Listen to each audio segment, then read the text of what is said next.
చాలాసార్లు ఊర్లో అంటారు, ఎప్పుడైనా ఆడపిల్ల ఏడుస్తూ ఉంటే, రేయ్ ఆడపిల్ల ఆడవకూడదురా, ఆడపిల్ల కన్నీళ్లు గారిస్తే మనకు ఉసురు తగిలిదిరా, ఆడపిల్ల కన్నీళ్లు మనకు శాపంరా అని అంటారు.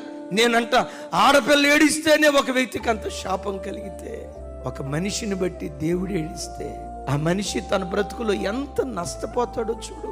నిన్ను రక్షించినందుకు, నీకు ఆస్తి ఇచ్చినందుకు, నీకు వ్యాపారం ఇచ్చినందుకు, బ్రతుకు తెరువు నిమిత్తం మంచి ఉద్యోగం ఇచ్చినందుకు, ఎన్నో మరణాపాయపు స్థితుల నుంచి దేవుడు తప్పించి ఈ రోజు ఈ స్థితిలో దేవుడు నిన్ను నిలవబెట్టినందుకు నిన్ను అడిగే ప్రశ్న, నిన్ను బట్టి ఈరోజు దేవుడు సంతోషంగా ఉన్నాడా?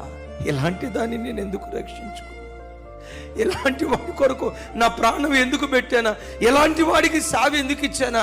ఎలాంటి వాళ్ళను సావుకురాలుగా, ఎలాంటి వాళ్ళను సావుకులుగా నేను ఎందుకు చేసుకున్నానా అని ఒకవేళ నిన్ను గూర్చి దేవుడు పశ్చాత్తాపడుతున్నాడేమో ఒక్కసారి ఆలోచించు. నిన్ను చూసి ప్రభువు ఎప్పుడు సంతోషించును గాక.